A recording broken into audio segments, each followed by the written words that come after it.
Yes, reka nguikaze mwifurize ibihe byiza kandi mwifurize impera nziza z'umwaka wa 2022 nitwa Seborexan. Urabizi neza ko ndi hano ibintu babigiye gusobanuka. Reka twigaruke ariko twirebere ibiri kugenda bivugwa hano ku mihanda cyangwa se inkuru zaciye igikuba. Nkubwira ngo kwitariki 10 z'ukwa 12 hari kuwa gatandatu nibwo ikipe ya Maroc yasezereraga Portugal, ni nabwo kandi ikipe y'Ubufaransa yasezereraga Ubwongereza. Ni match zabereye umunsi umwe, ni nayo mpamvu tugiye kureba izi match zivuze iki, zifite icyo zivuze ku Rwanda, ese zifite icyo zivuze ku banyarwanda, ese bimeze bite? Reka aribyo tugarukaho. So match yabanje hari ku saa 11 ni match yahujije Maroc ndetse na Portugal. Abantu benshi bari biteze kureba ngo ese ko Messi yageze muri kimwe cya kabiri, Christiano araza kubikora. Ese twakitega Messi na Christiano kuri finali, dore ko byashobokaga cyane, ariko uko byaje kugenda ntago kwaje kuba kwiza, kubera ko buriya abantu dutekereza ibyacu haba hari nibiba bigomba kuba biba bigomba kuba kandi ntago bivanwaho. Ikiba kigomba kuba. Match rero yatangiye yari match nziza cyane, Maroc na Portugal. Match twari twiteze nanone ngo ese nyuma y'imyaka n'imyaka kuva isi yabaho ko nta kipe yo muri Afrika yari yagera muri kimwe cya kabiri mu gikombe cy'isi, ese aya mateka Maroc iraza kuyakora? Murabyibuka neza ubwo Ghana yakinaga n'ikipe ya Ibaruwa, ubwo uwo bita wa muhungu bita Samogian yahushaga penalty, yari igiye kujyana ikipe ya Ghana muri kimwe cya kabiri mu gikombe icy'isi, bikanga amaso tukavuga tuti reka dutegereze. Ku munsi wo kwa gatandatu twari twiteze ese Abarabu bahagarariye Afrika, Maroc ikipe yari yarakuyemo n'ubundi Espagne kuri penalty, tugereje ngo ese Portugal iraza kuyikuramo. Match yagenze neza ku munota ariko wa 42 w'igice cya mbere, ntibyatinzo bita Youssef Nesli yaje gutsinda igitego cyiza cy'umutwe. Portugal imitima y'abafana bayi bitangiye kujya mu kangaratete, bitangira kuba ibibazo, baragerageza baragoragoza match baragoragoza. Maroc irakinira defenda, Portugal kubita amapoto. Cristiano Ronaldo waje kujya amasimba hafi ku minota 70 gutyo, shot yaje gutera rigana mu izamu ariko umugardie amubera ibamba, biza kurangira Cristiano arize amarira yabunze mu maso ya Cristiano, arapfukama ararira aravuga ati inzozi zanjye, ibyo natwaye byose, dore ko natwaye za ibikombe bya Yellow, nkatwara Champions League, nkatwara n'ibihembo bitandukanye nka Ballon d'Or, igikombe cy'isi ku myaka yanjye ubu ngubu rwose icyo mbona cyo birarangiye, we nanshobora kuzagitwara hari ndi umutoza cyangwa ndi umufana muri Portugal, ariko kugitwara nk'umukinnyi byo inzozi zanjye zishyizweho akadomo. Nkuko byagenze, match yagombaga gukurikira rero yari match ya England cyangwa se Ubwongereza n'Ubufaransa. Cyongereza n'Igifaransa byari byakinnye guys, yari match nayo y'injyana muntu, yari match y'umuriro guys, yari match y'umuriro ikomeye cyane. Match yatangiye saa 3, turavuga tuti nyuma yuko champion aribo Bafaransa bari baherutse gutwara icy'isi bagarutse, turebe ko bakidefanda bakongera kugitwara. Ubwongereza nabwo twabonye nk'ikipe ikomeye ikina neza, twari twiteze byinshi. Ntibyatinze ku munota wa 17 uwo bita Tichomeni Olivier yaje gutsinda igitego cy'Ubufaransa ku ishoti ryiza cyane kabisa.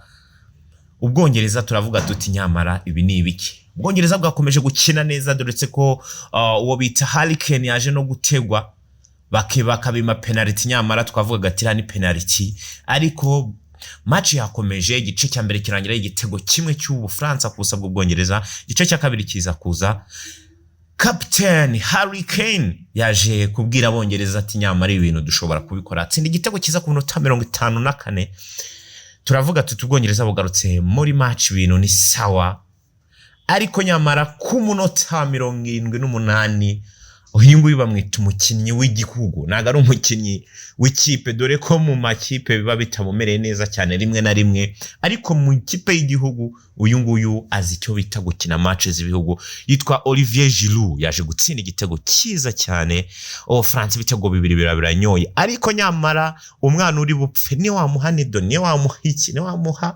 yahurute ni wamutekera nko buri gihe cyangwa ukamujyana muri hotel Marriott akarara ahantu heza arapfa n'ubundi byanga byakunda Harry Kane yaje gusha penalty guys yaje gusha penalty y'Ubwongereza Abongereza bariza amarira yaguye hasi ariko nyine nibyo nakubwiye ngo ikiba kigomba kuba nta cyagitangira match yarangiye ari bibiri by'Ubufaransa ku gitego kimwe cy'Ubwongereza Ubufaransa buba bukonfirmye ko bugomba guhura na Maroc muri kimwe cya kabiri itsinde katigera final natanye nkubwira ngo ese ibingibi bihuriye he n'u Rwanda haraho bihuriye n'u Rwanda haraho bihuriye n'abanyarwanda niko tugiye kureba rero niyo ngingo tugiye kwinjiraho umunyarwandakazi uyu ni umunyarwandakazi pile mu maraso ye rwose ayobora umuryango wa OIF Francophonie umuryango w'ibihugu bivuga ururimi rw'igifaransa yanditse ati kuri Twitter yanditse ngo nuko Maroc na France ibihugu bya OIF Francophonie abashu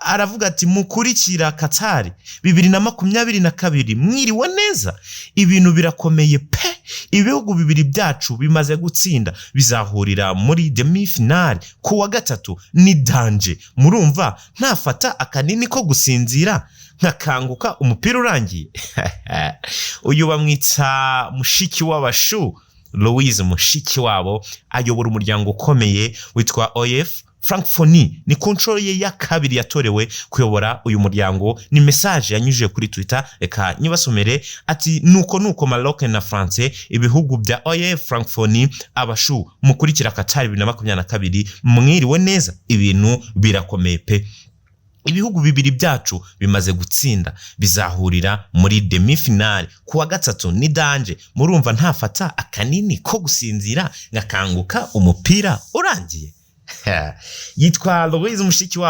Mushikiwabachou uyu nguyu ari numwe navuga ko ari n'uwa mbere w'umutegarugori mu Rwanda ukomeye no kwisara komeye cyane Louise Mushikiwabo n'umutegarugori n'umuyobozi wa OIF Francophonie ibihugu umuryango w'ibihugu bivuga ururimi rw'igifaransa yishimiye intsinzi n'ubundi z'ibihugu bibiri haba igihugu cya Maroc haba igihugu cya France byose ni ibihugu biri muri uyu muryango w'ibihugu bivuga ururimi rw'igifaransa biyobowe n'umunyarwandakazi Qatar 2022 igikombe cy'isi cyari kirimo umusifuzi umwe rukumbi waturutse ku mugabane wa Afrika mu bategarugori w'umunyarwandakazi ariwe Mukansanga Salima n'ishema ry'u Rwanda n'Ubufaransa ni France irimo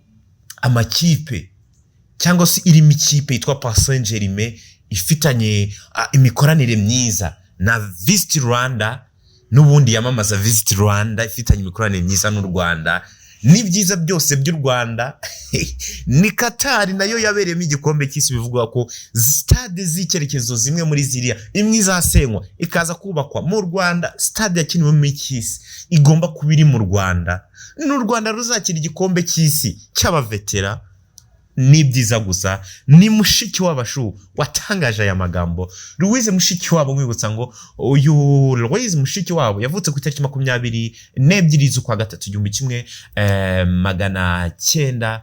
1961 zo kwa gatanu sorry 1961 akaba yari umwana wa kane mu bana hariya.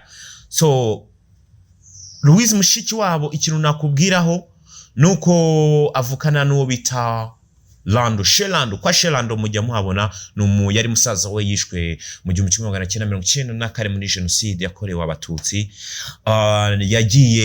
Yabaye yigeze kuba minister w'ububanyi n'amahanga bw'u Rwanda Louise Mushikiwabo 2009 gutyo hafi 2009 yabaye Minister of Foreign Affairs and the Cooperation of Rwanda 2009 kugeza kuri 2018. Ni Louise Mushikiwabo umugore ukomeye kandi w'icyitegererezo hano mu Rwanda nkuko nabikubwiraga. Ise yitwaga Bitsindinkumi, yitwaga Bitsindinkumi, ndetse yaturukaga aho bita mu abatsobe ngira ngo n'ubwoko bumwe n'ubundi muri bwa bwoko bumwe bavuga bati abatsobe, abene gitore, ababega, ubwoko nk'ubwo ise rero yari umutsobe. Ndetse uwo bita Bitsindinkumi yako yigeze kuba managing wa small holdings, yagiye akora akazi kagiye gatandukanye. Nyina yari Nyiraruturira yari first cousin cyangwa se umwishywa w'Abiru. Abiru murabazi cyane, Abiru bara abantu b'ibwami bafataga imyanzuro y'ibwami, ni nabo bimikaga umwami, nibo babaga bafite amabanga akomeye y'ibwami. Nyina rero cyangwa se umubyeyi wa Louise Mushikiwabo, Mushikiwabachou, yitwaga Nyiraturira. Yari first cousin wo mu Biru. Kandi akaba ari Abiru ubwo harimo no bita Alexis Kagame nawe rwose yari niwe nawe numwe mu muryango wabo. So ngira ngo ni ibintu byiza cyane, ni ibintu byo gushima, kandi ngira ngo uyu mubyeyi ari we Louise Mushikiwabachou ari kugaragara neza cyane mu bijyanye no gusabana n'abanyarwanda ndetse no gukomeza kuryoshya social media, aho ubwo aheruka mu Rwanda yaraje akavuga ati iyi mvugo y'Abachou rwose ni imvugo nakunze cyane, iyi ni imvugo nanjye ndumva ndi mushiki w'Abachou, bambatije Mushikiwabachou, nakundi nuko enjoying u Rwanda rugeze haryoshye ibintu bimeze neza cyane. Ubwo Maroc n'Ubufaransa byanga byakunda, ubwo yavuze ati ngiye nkeneye akanini nkaba mumirije nkazakanguka match, hari imwe yakomeje ikagera finale akifuza ko ikipe muri OF Francophonie yatwara ikisi. Mushikiwabachou ibyishimo bikamutaha mu maso, akanyamuneza kakamusaga. Yitwa Louise Mushikiwabo, namwe mu magambo yari yatangaje twari twagarutseho. Ni byiza cyane, ni byiza byinshi, kandi nkomeje kwifuriza impera nziza z'umwaka mushya mwiza wa 2023 uzatubera umwaka w'amata n'ubuki. Nyaboneka tuzawurye ntuzigera uturya mu izina rya Yesu. Nitwa Rex, ndeka gushimire cyane, mwifuriza ibihe byiza, nkubwiye ngo komeza ugubwe neza, ubundi tuzajya dukomeza tubana twishima kandi tugubwa neza cyane. Murakoze, mugira amahoro y'Imana.